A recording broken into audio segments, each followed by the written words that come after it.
This is Brick Wall Cinema with your host, Chance the Riot. And on today's episode, we have guest Sergio Huesos.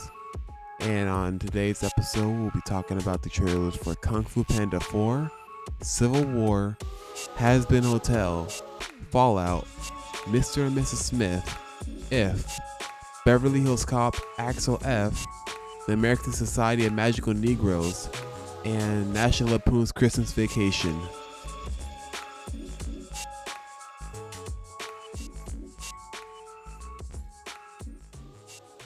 Welcome, this is Brick Wall Cinema with your host, Chance the Riot. And today we have guest host, Sergio Huesol. And today we'll be talking about the Kung Fu Panda 4 trailer, Alex Garland's Civil War, Hazbin Hotel, Fallout, Mr. and Mrs. Smith, If, Beverly Hills Cop, Axel F, the American Society of National Negroes, and we'll be talking about the movie National Lampoon's Christmas Vacation. And here we go. So, Sergio, how are you doing today? I'm doing pretty good. Just gonna celebrate my mom's birthday by going to a restaurant. Oh, really? Mm-hmm. Nice, nice. Which restaurant are you going to? Not really sure. My sisters have it planned out. I'm just going there to pay. Oh, sounds like fun. Yeah. Well, we have fun there either way, so it doesn't matter to me. That's good, man. So let's get into this show. We'll start off with the Kung Fu Panda 4 trailer. So what do you think of this trailer? Honestly, it's really good. I wasn't expecting it to have such really good animation. And when I first heard about it, I was kind of iffy about Aquafina being the voice for the little wolf. I think that's what it is. Yeah. Because her performances have been iffy, mostly because I've only recently heard about her and I've only ever seen her in like mostly comedy kind of stuff. And her performance in Raya the Last Dragon didn't really put me like at ease with her role in like animated or voice acting. But once I saw like the bad guys, I saw that she's actually a pretty good actress when it comes down to it. You didn't like Ryan the Last Dragon? No, I didn't like her role specifically. Like it was okay and it was pretty good, but like the movie itself is like really mixed in what it is it's trying to get across, so it didn't really fit all that much. But the Kung Fu Panda trailer does seem to have a promising story, which I'm really excited about. Okay, I get that. I think it looks really good. I was worried at first because we don't see that much of the Furious 5 in the trailer, and I love them in all the movies. But then they reassured us that they are all gonna be in this one. Like the director said this. So Mhm. my hopes are still back up with this. Yeah, my hope is that they do a little more deep diving with like the Tai Lung's character because that's what I kind of want to see. I saw a essay video on how on a YouTube where they wanted to see a redemption of Tai Lung, and once they got into like the depths of the repercussions of like having more development for Tai Lung's character, I got very interested and I was like, oh, actually that would be very interesting to see. See if they go anywhere with this character because it seems like the in the trailer they actually brought him back from like I'm not sure if it was from the dead or not, but it does seem like a pretty interesting thing to have him back in like the movie. He's my favorite villain from all of the Kung Fu Panda movies. Oh yeah, he I was didn't really watch the shows, so I didn't have that much of a context for the shows. But based on the movies, he just felt like really cool and like very fearful. Like not really fearful, but people feared him. You can tell based on how they show him. There's not like like certain words. he let out an aura of dread basically. Like he was intimidating. Yes, exactly. Yes, he was built up to be this very intimidating villain, which I believe is what kicked off this whole franchise because of like this very imposing character. And they had a whole prison dedicated towards him. It's hard not to be feared by him. I actually watched the series, and it turns out they actually reused that prison to actually hold more of the Kung Fu Panda's villains during the show. Really? Oh yeah, it was pretty interesting. And there was even like there was a dive into this one character, one of the Rhino guards that lost his job because his job was to guard Tai Lung, and he lost his job and everything. His life went downwards. And once Poe found him, he trained him to be a fighter to gain a sort of peace. But then he realized that he was actually going to use that fighter to take down the Dragon Warrior, which he didn't know was him at the time, and was gonna get revenge because his life fell apart when the jailbreak went down and he killed or took Tai Lung to the spirit realm. It was a very interesting kind of side story into like the repercussions of the events during the movie. I'm gonna have to check that out. It's on Paramount Plus, I bet. So I'll check that out later. Next up, we have the trailer for Civil War. Sergio, what do you think of this trailer?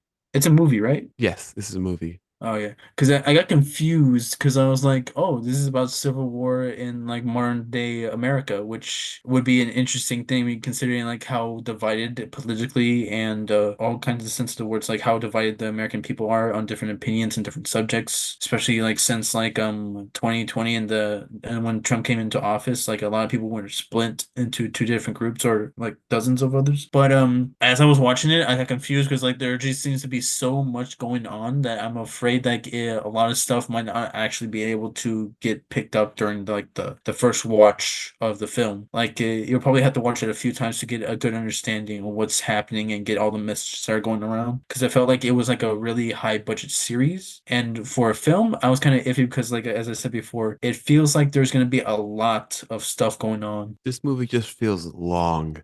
Oh yeah. Like it's gonna be like a 3 hour epic. Oh Just yeah, from its you know what it reminds me of? what? I think I don't remember the name of the movie, but there was this another movie. I'm not sure. I like the child or like the children of man or something like that. The kid of man or something like that. Yeah, I'm aware. Children of Men. Oh, Children of Men, yes. It was it felt like that kind of movie where like it's about this very essential thing to our society that we have not brought much time like much attention to. Like or like haven't seen like the full repercussions of it. Like how so many people are just full of fear, anger, and hate right now during because of the splintering of the people's opinions and how divided we become. That could actually lead to a very devastating conflict that is not something beneficial for anybody. And that one reminded me of like how people were so divided on how to go about because children were no longer being born, which was, as I said before, not something we really thought about. But once I saw that, I was like, wow, this is really damaging. And I feel like this movie would actually bring the whole topic of like the splintering of the nation into like a full view of what that could lead to. I agree with you on this. I haven't seen the director's previous work. He worked on Ex Machina and Men. Have you seen those movies? Ex Machina? Yeah. Wait, it's not Vox Machina from Prime, right? No. Okay. And what was the other one again? Men. Men? Men. No, I don't think so. Anyway, this looks interesting to me. I'm gonna watch it no matter what. I mean, I got nothing else going on in my life. I got a lot of stuff going on, but I'll try and see if I can get to it. All right. So this is a possible watch for both of us. Oh yeah, I'm definitely gonna watch Kung Fu Panda because I've grew up with that franchise. I remember watching the first movie in theaters. I saw it on DVD.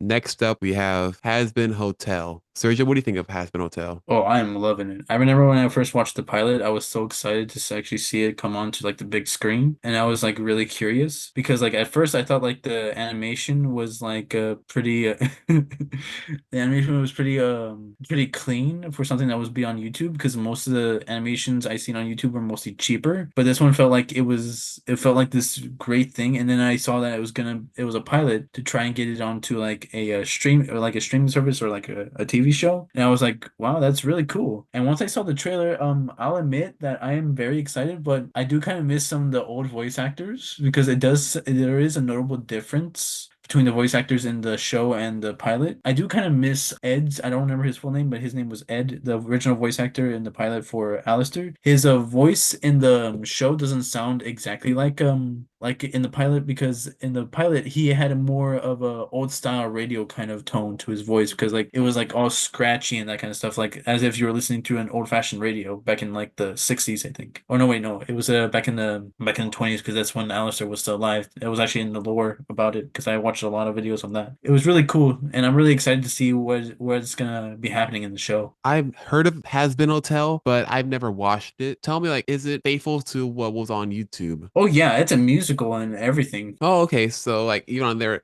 I noticed they have Stephanie Beatrice in the Prime Video series, Oh yeah, and I you believe they know her, changed some of right? I believe they changed. I'm not sure. I think I might have heard her in some works, but I can't remember her name in any other works.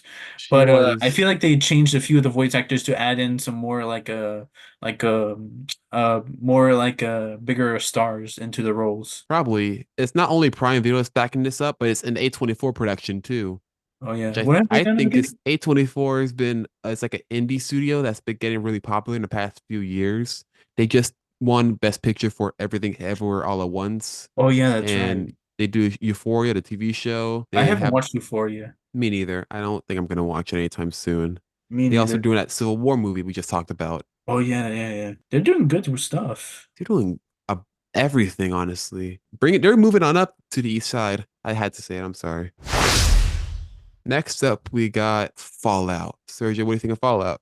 To be honest, I didn't see the whole thing, but from what I see, it seems like they're trying to go based off the world building of the games, and they're trying to make a whole different story about it. And I'm curious, but I'm afraid that they try to add too much in aspects of the game to make it like a more nostalgia bait because the but I am curious to see where they go with this to see if it's any interesting because it just feels like another apocalypse type film or like a show.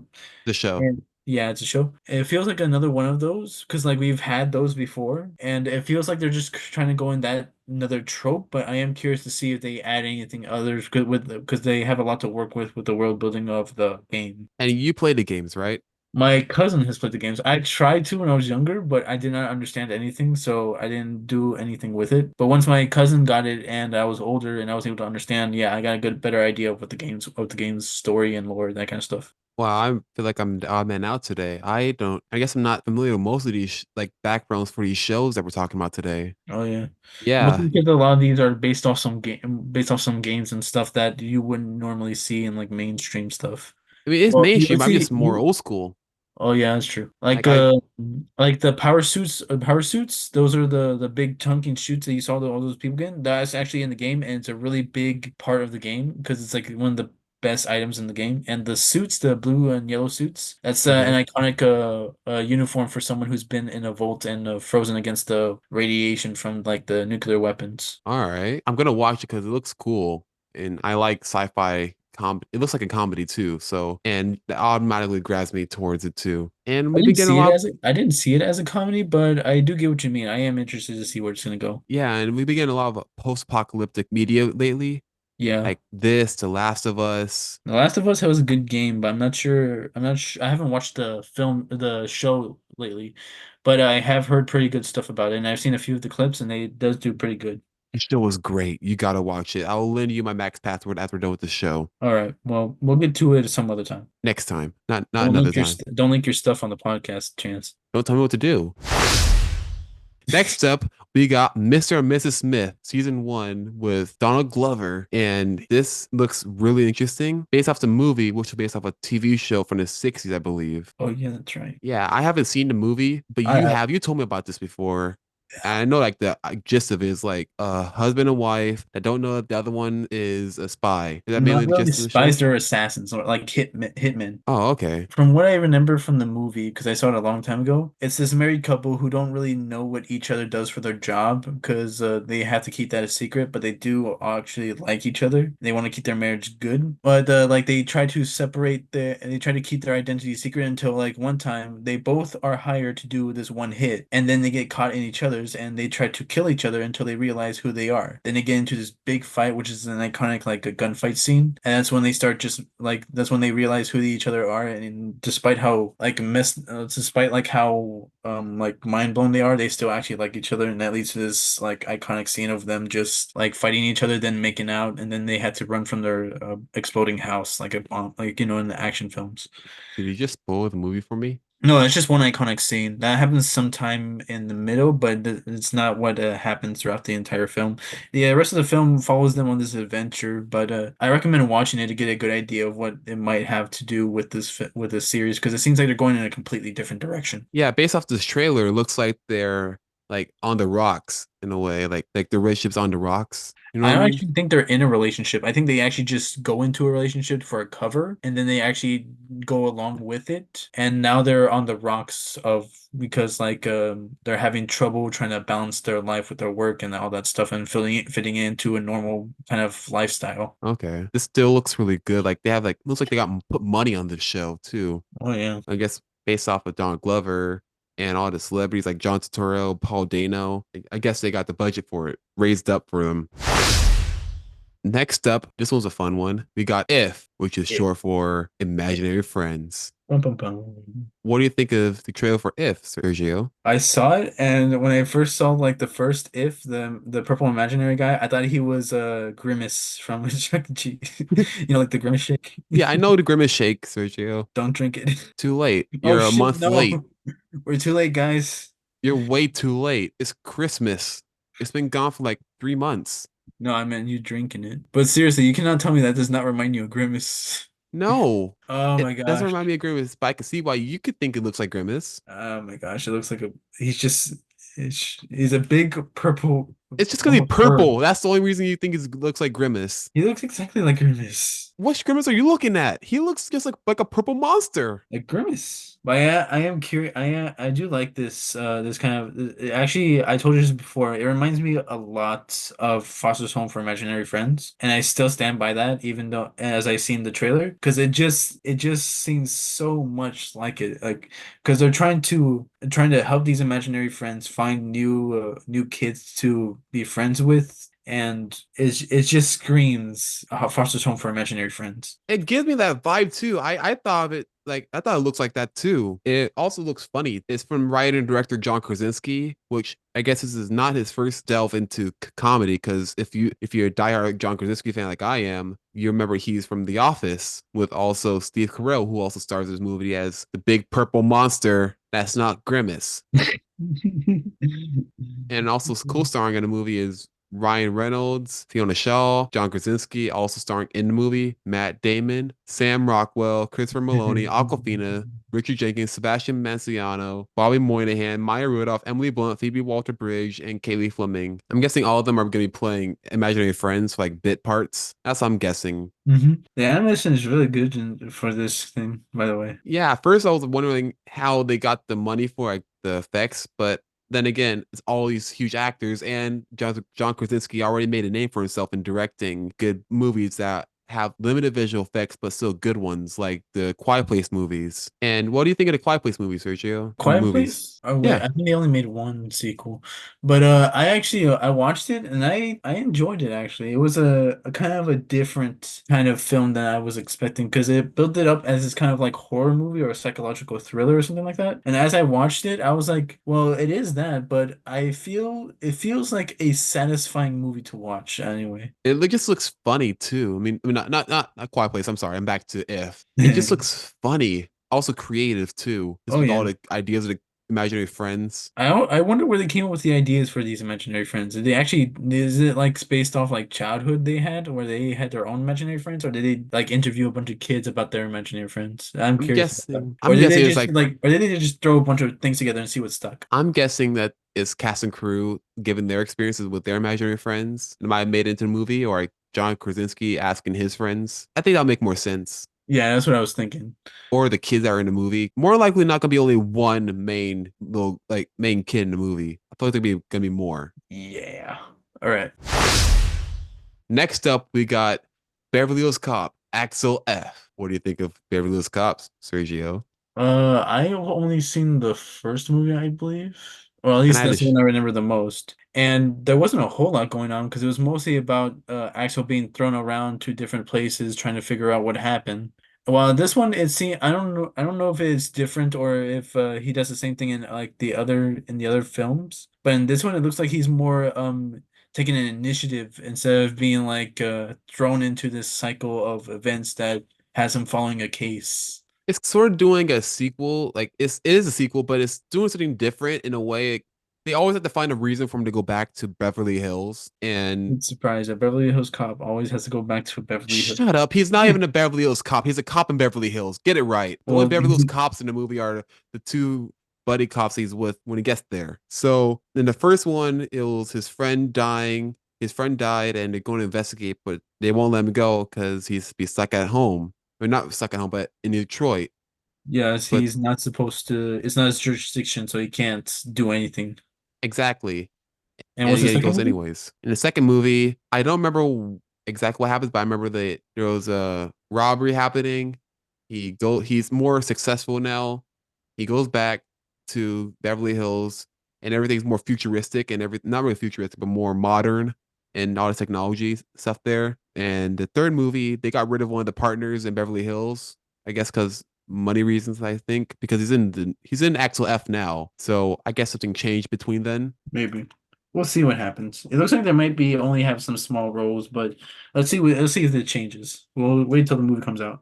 Yeah, and this looks fun. I'm just happy to see Eddie Murphy doing more movies because we had like a hiatus after Norbit came out. He just went to hiding. Really?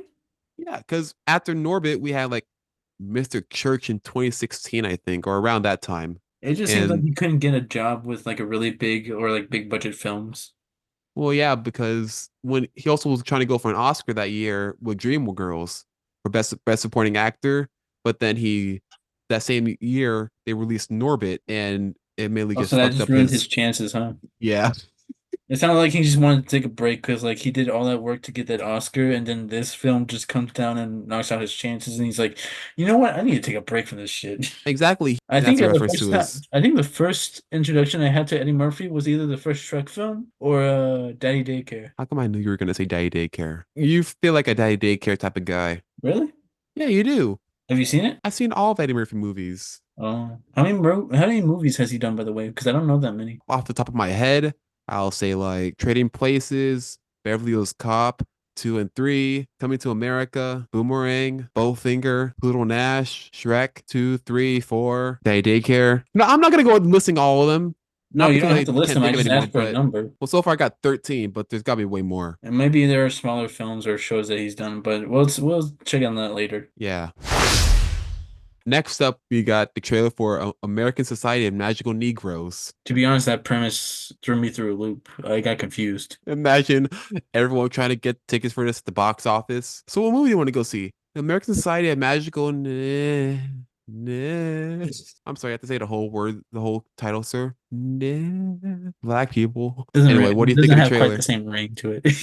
Yeah, Oh my gosh. To be honest, I don't really get why they went with that title. I guess it's just to put emphasis on like it's black people trying to make white people trying to accommodate for white people being more comfortable around them because like I don't know. They talked about it in the trailer saying like how when white people are nervous around black people it causes problems. yeah. I mean, it's true. I mean, I get it, but it feels like that could be with anybody who's just not sure how to talk to anybody because that's actually a lot more common than you think, and not just with like African Americans right now. Like it could be around just about anybody really. It But I am it does seem like an interesting kind of thing. I've been saying this for a long time. I know it's not really a direct comparison to what I've been talking about, but a long time I've been telling you like they have these movies where the black people always just help the white people and just stay out in the background or just be for comic relief or just magical and mystical.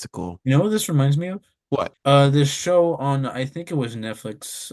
It was a show called Merlin, basically about like how the Merlin wizard. He's like a young man, and he gets put on a journey to help Arthur become a king by the dragon under the kingdom, chained up under the kingdom, and he spends this entire time trying to blend into the background and make sure that Arthur is on the path to become a great king. It reminds Okay. me a lot. It reminds me a lot of that. I haven't heard of that show. And he says on Netflix? I think it's on Netflix. I might be wrong, but I remember it being on one of the major streaming services. I believe it's on Netflix. Okay, I'm gonna check it out then. I'm gonna Yeah, put it on my watch it's list. low budget, but like it's a pretty interesting story. Low budget's not a problem for me. I'll watch anything with the budget, like with the low budget. But I like this trailer. It looks fun. I'm a little not. I don't really like how they pushing the romantic comedy aspect of this movie, but I'm fine with it if we could at least address this topic of magical Negroes and make it a more fantastical feel. But it still is a real thing in movies. Like In movies, but that's only when they're like not like the main character. right. Wait, can you give me some examples? Because I'm not sure if I remember any. Have you seen Bagger Vance? No. Okay, I can use Bagger Vance as an example.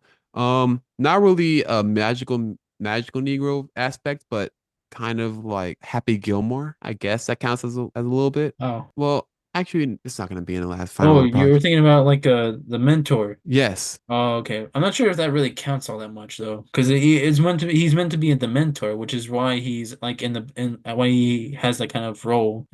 I can't think of any other movies that have something like that. I have no doubt that there probably are movies like that out there, but I just can't think of any right now. Me neither. I'm at a loss here. Yeah, that's strange because like I remember you talking about this before, saying like how this is like a real thing, and I remember something like this, like the topic of this being out there, but I just can't think of any. Me neither. I'm at a loss. No, we'll come back to this later then. Welcome back. Now let's talk about what you all came here to hear. National Lampoon's Christmas Vacation, starring Chevy Chase, Beverly D'Angelo, Randy Quaid, written by John Hughes and directed by Jeremiah S. Chechnik. So let's talk about Christmas Vacation. We just watched it before we start recording, so we could get our fresh reactions for it. This is my favorite movie, my favorite movie to watch on Christmas. And fuck Home Alone. I don't. Yeah, I'm joking. I'm joking. I didn't mean that. I'm sorry. Brother, this guy stinks! Let's start off with your first impressions, Sergio. What do you think? To be honest, it started off very slow and it felt like it was trying to do like you guys remember like the Goofy shorts where he like that one where he tries to get like a really big TV to watch football, something Yes. like that. It just reminded me so much of that, but it didn't really felt in place. And some of the raunchy jokes at the beginning just in the second half of the movie that I actually started enjoying it because some of the jokes actually was pretty good. Like when the when the grandma just fainted and the guy was like, "Wait, don't move, mom," and she's just laying there on the Mom, stay still. those jokes work because it's more visual rather than just slapstick and something that just seems like it would be more in place into like a 2D cartoon. Because like while you can do slapstick in real life, it seems like more of the reactions of the people inside the movie that actually seem to make it work, whereas the slapstick itself doesn't actually work unless you have someone reacting to it in the movie and treating it as like a normal thing. What I always like about this movie was how cartoony it felt and more slapsticky and also subtle at the same time. It's like subtle humor And it was not subtle to me at all. for some things. Like sometimes it doesn't have to be subtle, but like also quiet. It's always no like goofy What do you mean music by playing that? in the background or anything. Like there's no reaction to the stuff that's actually happening? Yeah, like it's all normal to them. Or if it Oh is yeah, yeah, weird, yeah. we notice as the audience, but they're like, "What? That was weird." They don't mention it. It's just for us, for the audience. Yeah, they don't put much attention to it, but like it's just meant for the audience to react to. It's not meant for the cast to react to. Yeah, and it feels like we're earning something by catching things that they didn't react to. Makes us feel smart in a way. I mean, that's just my opinion. You can go on and say like, oh, I don't know what the hell Chance is talking about, but I enjoyed just finding all these little jokes hitting in the background and everything. I didn't notice that many jokes in the background, but I could mostly because like a lot of stuff was just happening so much in your face. Probably that's why I didn't notice them. And I guess that's what kind of like dampened my enjoyment of like the first part, like I said before, because like everything was just like so in your face and everything was like so cartoonish that I wasn't expecting it on that kind of part. But as it went on, like the second part, I was able to enjoy it more because the humor I did find it much more funny in the second part. Also, I kept thinking about the timeline because it's like, all right, well, you told me during the movie that it takes place that you pointed out that it was taking place in December, and I was thinking, why didn't he do this before then when when the snow became so thick and fell? Because like there was so much that he was doing, like getting the tree out from the woods and putting up the lights everywhere. It felt like he was like throwing this up at the last minute, and it felt like there was a lot of unnecessary overwork that needed to be done when he could have just done this earlier. Because I've seen people who actually do this kind of stuff, but they do it Well, yeah, but in my head canon, I just think that he was busy with work. true. And we do see like scenes of him in work, which some of them I feel like were some of the scenes I felt like dragged on too much. But it felt like he didn't like it put a lot of emphasis that he was at home with his family a lot. That I felt like he had some time to at least do some of the work before he had to work for like a long time. I guess also a reason I like this movie is also because I've been watching a lot of shit lately that's been really cynical and angry, and just feel like why do people hate like Christmas if all these bad things are happening to them? But this movie always reminds like the earnestness is what makes it important because he Mhm. just wants to have a good Christmas with his family, And even then when his all this stuff happens. And yeah, and then he's always hoping for something better, and that's all he wants. And no negative things towards it anyway. I mean, not intentionally at first. Sometimes like a little jab every once in a while, but he's only human. He's not letting everyone walk over him. Even that ending, the ending where he just starts going batshit crazy. What do you think of his reaction? Like his reaction to getting a year long subscription of the Gilly of the Month Club for his bonus. I honestly don't know what that is, but to be honest, it's pretty valid. I probably would act the same way because I know from experience, like getting the whole family together can be very taxing and very like complicated because people can make it, some people can't. Some people, like for me personally, I work during the weekend, so I can't always visit my family in the other places during the weekend. When my sisters have time off and they go to visit, while I just stay at home and work. So to be honest, his reaction is pretty much valid. I do think it's very valid, but like I said beginning, I do think that he just like drag on certain jokes or like certain scenes just for for no reason other just to make it like longer. Like remember that scene in the beginning where they where he meets this girl at the when he's shopping? Yeah. Yeah, I just think that that whole scene was just unnecessary. Well, that was sort of in the first movie. And remember, have you ever seen National Lampoon's Vacation? No. They go on a trip to Wally World, like a basically their version of Six Flags from Chicago all the way to LA, and it's going on a road trip. And there's as they're driving along, there's a point where he imagines, I don't remember if he, no, a real girl's like a real woman driving in a red Corvette, not really a red Corvette. I don't remember. Oh yeah, I Might have know been that Stingray. scene. Yeah. And so that's sort of like this is a sequel to that one. So I'm guessing that was like their version of it. Cause like you also see the lady in red jumping and diving in the pool, but naked. Yeah, but I still feel like it was they could have like just like edited that whole part out because it just felt like an unnecessary distraction and it felt like very long. Like it stuck with it really for a really long time, longer than it need to be. I can see that. There's a lot of non sequiturs in this movie, Yeah. but I guess they try to fill out the runtime. Not really fill out the runtime, but They I tried to just make it like wonder. long enough to be considered like a really good, like a really movie, like a really good movie because it feels like they wanted to do a lot of stuff in it. Yeah, and I think it was really like there's a lot of things that were left on the cutting board or cutting room floor. Mm. I didn't mean to say cutting board. It's just like even opening, it escalates out of nowhere and it just sort of stops. Yeah, that's what I felt like at certain times because like it felt like the escalation became like almost like a climax, and it was like, is this where is after this does the movie end and they all get together and kind of like enjoy the earnestness of coming together? But no, it's just continuing the movie and it just starts at like it's basically like a roller coaster where you go up then down again. And it keeps going up and down, and the climax keeps getting bigger until like at the end when the cops jump in through the windows.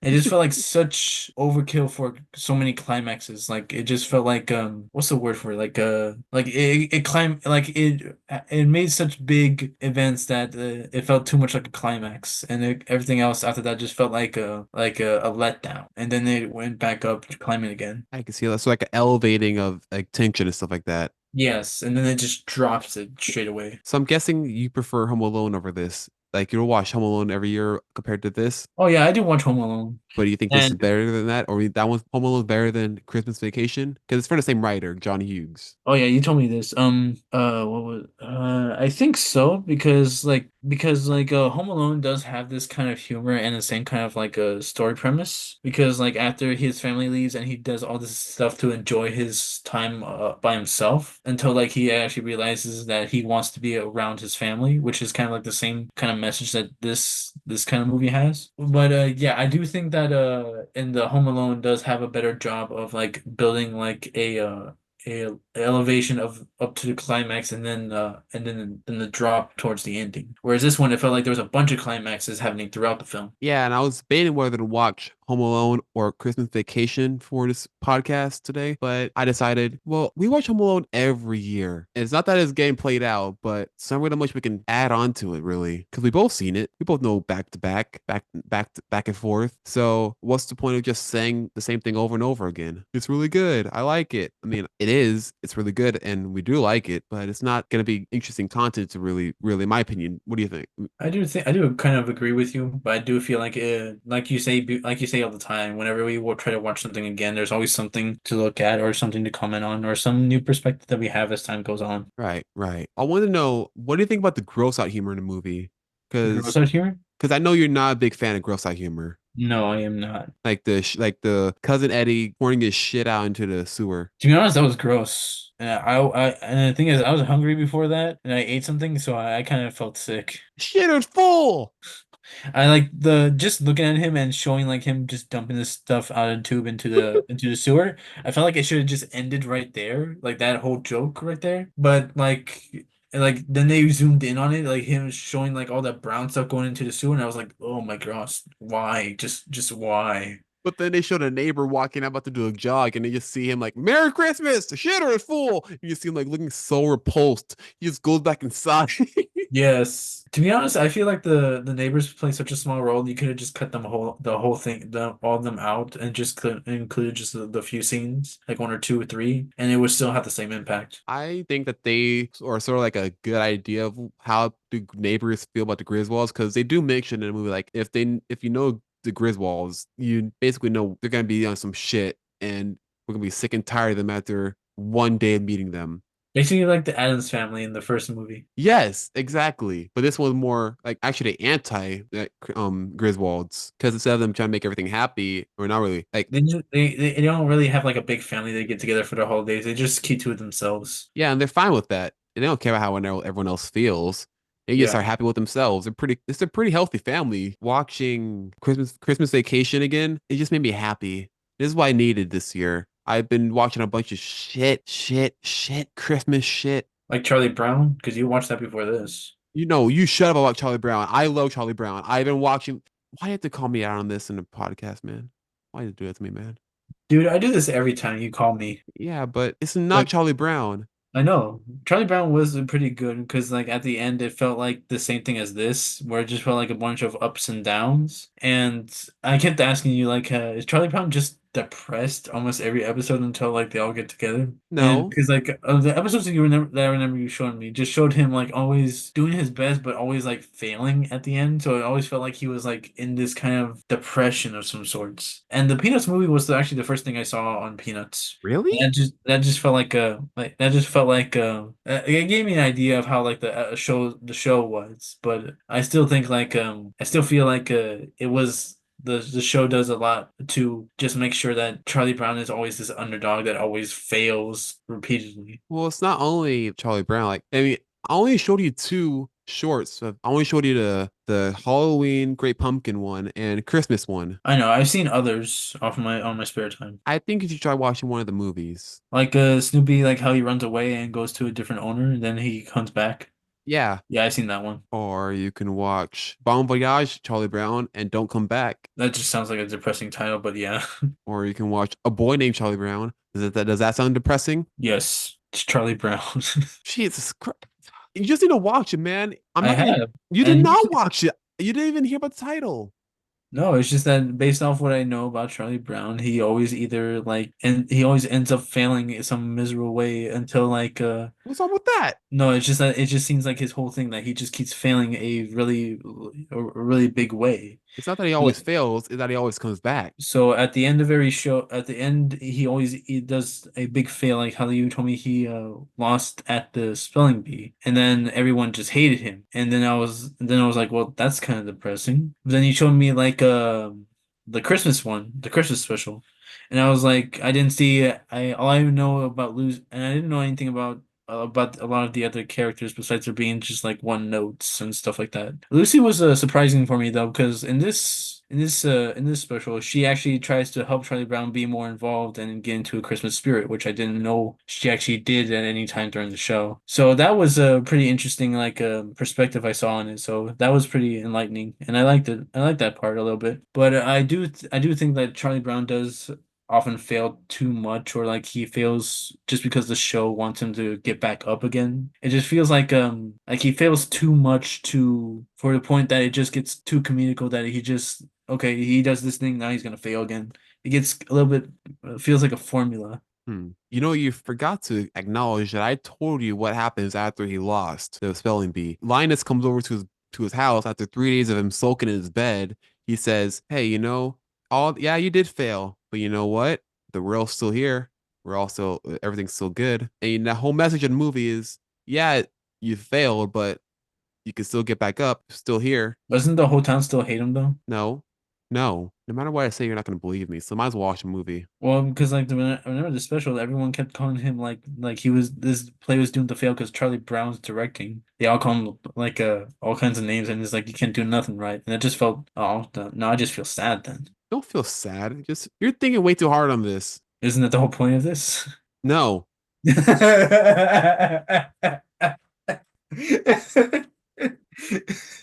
my God. Jeez. You just have to overcomplicate everything. Jeez. What? What? Why This are is you the on kind my of show? because this is the kind of conversation we have off screen, and you always want me to come on here so we can have this kind of interesting conversation. But every time I get critical about something you like, even though I say it's pretty good, you always get defensive about it. Not always. Chance. Sergio. I can say your name too in a lower voice. I can even go even lower. Sergio. Stop using the voice changer. But seriously, No. it does happen a lot with often with stuff that which I get because you told me about like how back in the day, whenever you like something, everyone just seemed to like a dog on it. And which I understand, but it just seems like you have a hard time actually accepting other people's point of views on certain things. It's not that I understand people's point of views. I do understand them. It's hard for me to Accept it help. or like get or like to just see it in a different light because like how you like it so much. It depends on the movie, really. Because I know Like, we got into the same kind of conversation on like Spider-Verse. well, yeah, but Spider-Verse, everyone loves it, but they just don't like the ending or like how you said you don't really relate to it that much. But I personally related to it. So the more personal it gets to me, the more harder it is for me to like Get really critical, accept. like get a critique on it. Basically, yeah, like I will write it. I hate to say this, but I love the Fat Albert movie. I don't like the creator of Fat Albert. I don't like That's something everything that completely came to Fat different, Albert. Chance. How? It's something Well, I grew up like with. I personally, grew up like watching me, the Fat Albert cartoon. I think the Fat Albert movie is pretty good. Like some of Bill Cosby's stuff that he actually did was actually pretty good. You can hate him all you want, but you can like the stuff that happened because of him. Like me, I like the movie that you showed me where he turns into a ghost. Remember? Ghost Dad? Yeah, I like that movie, but I'll still hate Bill Cosby. Yes. I guess sometimes it's just hard to separate the art from the artist. For me, I never really had that problem, but I understand what you're saying. Yeah, like I had like the box set for the Fat Albert movies, like for the Fat Albert TV show. Well, I used to. I think you showed me that, or you told me about that. I I can't showed remember. you it. We watched a couple of episodes. Oh yeah, that's right, that's right. Oh, we need to watch more Fat Albert episodes. Maybe we'll check it out some other time. There's a lot of episodes, aren't there? Like how many There are seasons a are there? lot. There's one where they go to prison and almost get roped. I don't know if I could say the other word. I don't think so, but I think that's a good censorship. But like, just basically think of Boondocks when they go to prison. Yeah, exactly. The booty warriors there. Okay, I'm looking for booty. You should have that sound. You should have that like, sound effect on that. I should. Okay. Now I'm gonna add that one later. I don't know how many Oh, times I'm gonna use it though. oh, trust me, you'll find a way. It'll make it funny. We just talk about like we talk about Napoleon. Now no one's like, now I say I like to call you Chris Handsome. I still watch your shows all the time. I'm gonna No, give you here's listen. what's You gonna really or happen. the hard way. The choice is yours. Here's what's gonna happen. I like you, he likes you, and he wants you. And I want you. Oh oh my gosh. Oh no. That thing has been memed everywhere, and I love it. This has been an episode of Brick Wall Cinema. You can follow us on Facebook, X, and Instagram at Brick Wall Cinema. And we're available on Spotify, Apple Podcasts, Amazon Music, and Castbox. And Sergio, where can they find you on?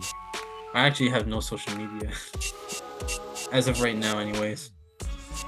Well, then you can find them out in the streets or your local Walmart.